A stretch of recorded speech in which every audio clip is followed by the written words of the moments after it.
अजितदादा हे दीर्घकाळ अर्थमंत्री पदावर आहेत, उपमुख्यमंत्री आहेत. विधानसभेच्या निवडणुका होण्यापूर्वी 2.5 वर्षे ते राज्याचे अर्थमंत्री होते. म्हणजे राज्याच्या एकूण अर्थव्यवस्थेची खडानखडा त्यांना माहिती होती. मग असं असताना महायुतीनं जेव्हा जाहीरनामा प्रसिद्ध केला, त्या जाहीरनाम्यामध्ये महायुतीचं सरकार आल्याबरोबर शेतकऱ्याचा 7/12 कोरा करणार अशा प्रकारचं आश्वासन का दिलं आणि त्यावेळी अजितदादांनी का आक्षेप घेतला नाही? त्याचबरोबर केंद्र सरकार जो काही शेतीमालाला हमीभाव जाहीर करेल त्याला 20% अनुदान आम्ही वरती देऊ अशी घोषणा का केली? तुम्हाला राज्याची स्थिती माहिती नव्हती?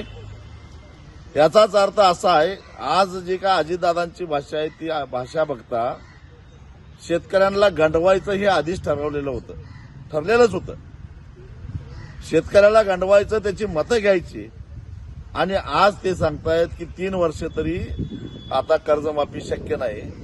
म्हणजे 3 वर्षानंतर म्हणजे 28च्या शेवटी किंवा 29च्या सुरुवातीला घोषणा करायची, त्याची अंमलबजावणी होईपर्यंत निवडणुका येतात आणि पुन्हा एकदा शेतकऱ्यांना गाजर दाखवायचं, आम्हीच दाखवायचं, त्यांची मतं घ्यायची. हे धंदे आता बंद करा. राज्याची स्थिती वाईट होती हे तुम्हाला माहिती होतं तर तुमच्या लाडक्या कारखानदारांना कर्जाच्या थक हमी द्यायला सरकार पुढे का आलं? 2020 नंतर कुठल्याही साखर कारखान्याला किंवा सूतगिरणीला सरकारनं थक हमी द्यायचं नाही हे ठरलेलं असताना हा नियम का पायदळी तुडवला गेला?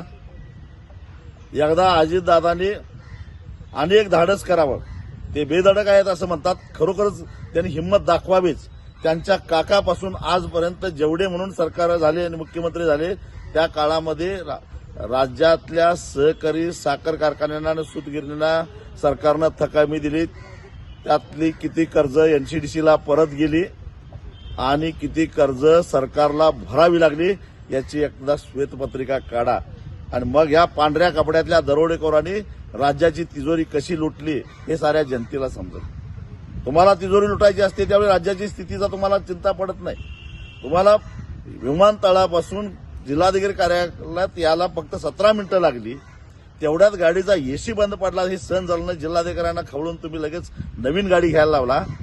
तुम्ही काय अत्यवस्थ होत नव्हता, पण राज्यातला शेतकरी आज अत्यवस्थ आहे, मरा लागलाय. दररोज 8 शेतकरी आत्महत्या करतायत आणि त्याच्या जखमेवर मीठ चोळण्यासाठी तुम्ही 29 तारखेला सांगताय, 28 तारखेला सांगताय की 31 तारखेच्या आत कर्ज भरा. लाजा वाटल्या पाहिजे त्यांना. आणि म्हणून ही गंडवागंडवी आम्ही चालून देणार नाही. याचा निश्चितच त्याची किंमत त्यांना चुकवावी लागेल. एबीपी माझा, उघडा डोळे बघा नीट.